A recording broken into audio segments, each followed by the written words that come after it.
Nous sommes en train de travailler et les contacts sont absolument les mêmes. Je ne vous cache pas, bien évidemment, qu'il va falloir que le ministre de l'Agriculture se mobilise, parce que j'ai bien l'intention de lui en parler également de manière directe, parce que ce qui se passe aujourd'hui, c'est un problème, vous le savez, d'équilibre entre les jeux. Je vous renvoie à, je dirais, le rapport du CEC que j'ai fait à ce propos. Ensuite, île de la commune, Madame Natacha Monet. Madame Sommer, dans l'optique de développer davantage l'usage de l'île de la commune, quels aménagements envisagez-vous de réaliser en termes d'accès piétons, cyclistes, signalétique, etc.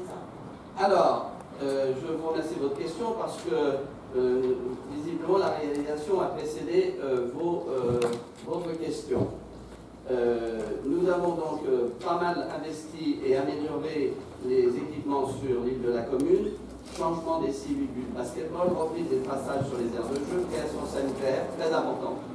Désolé de le dire, mais ça manquait et ça a été fait avant même la réalisation de la fête des écoles.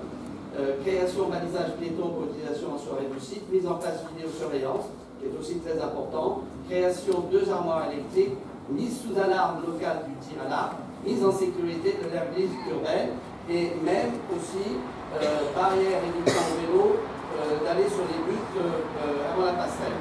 Et donc c'est un site qui est effectivement assez fabuleux, c'est un site que nous devons utiliser. Il y a une question d'ailleurs subséquente à laquelle je répondrai.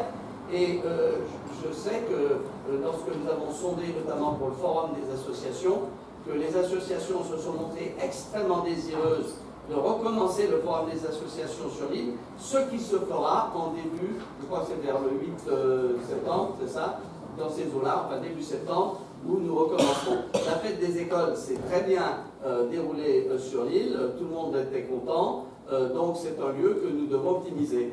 À ceci près, il va y avoir festivité qui va débuter dans quelques jours. Et là, je demande, puisque nous avons la chance, et je salue le public ici présent, de bien dire que nous prenons des mesures pour éviter trop de décibels. Il va y avoir 2 concerts, un concert qui se terminera à minuit, clair, avec, je dirais, une baisse des décibels, et celui du 13 juillet qui se terminera un peu plus tard, à 1h du matin, compte tenu du fait que c'est la veille de la fête nationale. Mais il est manifeste que sous la réserve des problèmes de nuisance pour les riverains, parce que personne ne peut nier, eh bien c'est un site que nous devons encore davantage utiliser, et c'est ce que nous ferons. J'en viens maintenant à la... Pardon, excusez-moi, je reprends ma question. Ah, rester en justice, madame maire. Donc, depuis 3 ans... Ah, mettez votre micro, madame. Bon, j'ai une voix qui porte. Alors, Depuis 3 ans, on autorise le maire à rester en justice. Heureusement. Bien sûr, il n'y a pas de souci, le reste on le fait. Mais on aimerait bien voir les suites et qu'est-ce qu'il en est. Eh bien, vous allez être satisfaite, vous voyez, comme je suis bon prince. Hein? J'ai ici effectivement la liste qui est longue, je ne vais pas l'énumérer ici, de l'ensemble des... vous verrez d'ailleurs qu'elles sont essentiellement dans les problèmes d'urbanisme et que la ville, à chaque fois, entre guillemets, gagné et que les requêtes ont été rejetées. Donc ça prouve que le service de l'urbanisme fonctionne très correctement et qu'il y a véritablement de ce côté-là, nous le savons bien, un sport national qui est de faire des recours à chaque fois que ce qui se passe chez le voisin ne plaît pas, mais on est désolé, nous appliquons les règles et nous les appliquons de manière égale pour tous. Donc je vous remettrai cette liste. La toute, Pardon? La toute? Si, je peux vous dire qu'il y a très peu de... Il y a un moment où on a rectifié la chose, ça s'est passé ici, on en parlera tout à l'heure, mais il y a un certain nombre d'urbanismes, projets de la requête, désistement, en cours d'instruction, bien sûr il y a des affaires qui sont en cours d'instruction, etc. Donc vous aurez la liste. Il y a quand même une condamnation de la commune à la fin de 2016 qui n'a toujours pas été exécutée. Vous parlez de quoi? Décembre 2016, il y a notamment une décision qui en fait... Ça m'étonnerait fort parce que je pense qu'il y a eu un appel derrière et il faudra nous le signaler parce que je suis intimement convaincu qu'il y a quelqu'un qui était d'une parfaite mauvaise foi, qui a fait annuler quelque chose, on a eu un appel derrière et je crois qu'on a rétabli les choses. Bon, donc je vous donnerai ça. je tiens à dire que nous sommes extrêmement vigilants sur ce genre de choses et que la ville n'a absolument pas à rougir de son action, notamment en matière d'urbanisme. Et j'y veille comme à la fenêtre de mes yeux. Voilà. Alors, ensuite, ah oui, alors, Madame Lavagne. Monsieur le maire, suite aux nouvelles demandes du préfet de construire plus de 400 logements pour les prochaines années, vous arguez de l'impossibilité de faire. Sur quelle base juridique vous allez pouvoir vous appuyer pour ne pas donner suite à la demande du préfet? Ça veut dire que vous êtes contre cette loi scélérate, hein, c'est ça que vous êtes en train de me dire. Hein. Est-ce que je vous donne... Sur quelle base juridique la commune va pouvoir s'opposer à cette demande du préfet? Alors, vous avez cité une circulaire bien connue qui a été prise, enfin avec 2 décrets qui ont été pris en fonction de la, notamment la loi égalité citoyenne, et qui est absolument une usine à gaz, qui est totalement, c'est impossible à mettre en œuvre, et en ce qui nous concerne, c'est pas cela qu'on va faire. Et donc, je ne vais pas vous répondre complètement, je tiens simplement à vous dire que la circulaire que vous avez citée est une usine à gaz, et qu'elle a des critères cumulatifs sur lesquels on n'a aucune chance d'y arriver. C'est aussi simple que ça. Je pense que vous allez sur toute étude qui a été faite par Légifrance, ça ne fonctionne pas. Mais vous allez comprendre, je vais revenir sur cette question à une question que Mike Evans nous a posée, et donc je reviendrai sur ce point avec une des questions posées par Mike Evans, et à laquelle je vais lui passer la parole tout de suite en lui demandant, attendez, parce que je reprends vos questions, Madame Brahms. Je ne pense pas que ce soit vous qui avez commencé. Voilà, elles sont là. Non, on peut changer d'heure. Non, c'est Christine Lebert qui a commencé. Alors, allez-y, Christine Lebert. D'accord. Bon, ma question porte sur la fête de la musique. Pour la 2e année consécutive, la ville n'a pas participé à l'organisation de cette fête.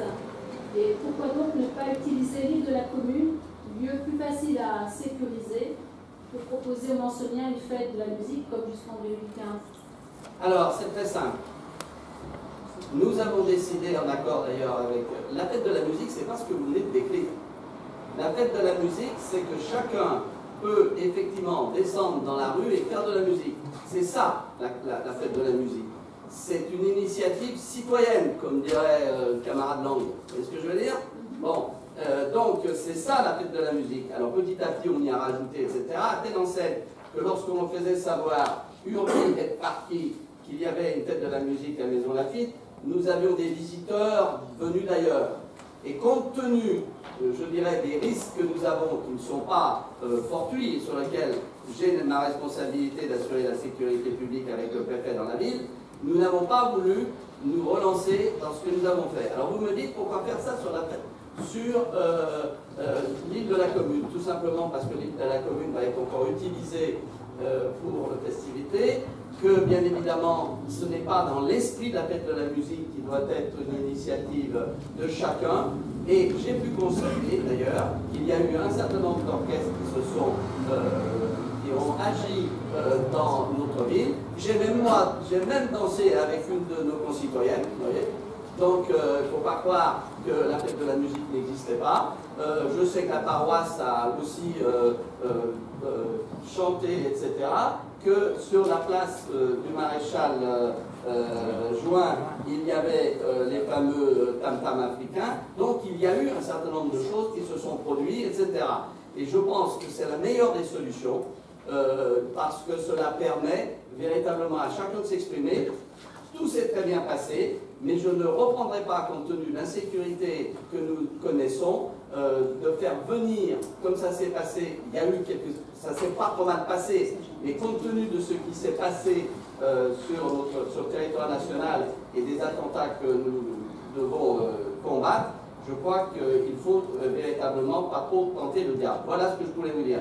Et comme je vous l'ai dit tout à l'heure, l'île de la commune va être utilisée aux festivités. Donc il y a un moment, il faut aussi, je dirais, savoir doser l'effort et doser les nuisances créées. Certes, il y a eu des bonnes initiatives de prise pour que cette fête ait lieu quand même à Maison Lafitte, mais par exemple à Saint-Germain, ils ont réussi à chacun fait l'esprit de comme la il fête l'entend. aussi en bloquant les rues. Non, mais attendez, à Saint-Germain, ils n'ont pas un RER A qui monte jusqu'au nord des Yvelines et qui ramène jusqu'ici. C'est ça le problème. Lorsque nous avons eu, mais je suis désolé de le dire, lorsque nous avons eu des gens qui venaient des Mureaux ou d'ailleurs, etc., que ça s'est mal passé, qu'il y a eu des bagarres sur le quai de la gare, à un moment, soyez responsables. Il est quand même de ma responsabilité d'éviter ce genre d'incident et de ne pas prendre des risques inutiles. C'est comme cela, et libre à vous, d'ailleurs je vais vous reprocher de ne pas avoir pris votre guitare et de ne pas être allé jouer dans la rue. Voilà, c'est ça la fête de la musique, c'est une initiative citoyenne. Donc je vous remercie. C'est pas anti-attentat en fait. Non mais attendez, la bureaux sécurité relève, Madame Lebert, s'il vous plaît. Il y a un moment, je crois qu'il faut regarder la réalité en face. Si vous ne voulez pas le faire, moi je le fais à votre place. Bon, donc, en ce qui concerne effectivement ce genre de choses, il est de ma responsabilité, ça a été fortement diminué partout. À Saint-Germain, effectivement, ça ne s'est pas passé comme ça, mais ils ne sont pas sur une ligne du RER qui monte jusqu'à Cergy ou ailleurs. Et nous avons bien vu ce qui s'est passé avant les attentats, où on a eu quand même un certain nombre, je dirais, de risques qui ont eu lieu notamment sur les quais de la gare. Voilà. Et deuxièmement, il y a un autre problème, c'est que quand moi je demande des forces de police au préfet, il me dit j'en ai pas. Il me dit j'en ai pas. Il faut quand même regarder les choses telles qu'elles sont. Où est-ce qu'elles étaient les forces de police à l'été dernier? Elles étaient tous sur les berges de Seine à Paris, toutes mobilisées. Mais dans la petite couronne, etc., rien. Donc, je sais prendre mes responsabilités, que cela vous plaise ou non, c'est comme ça. Alors, Madame...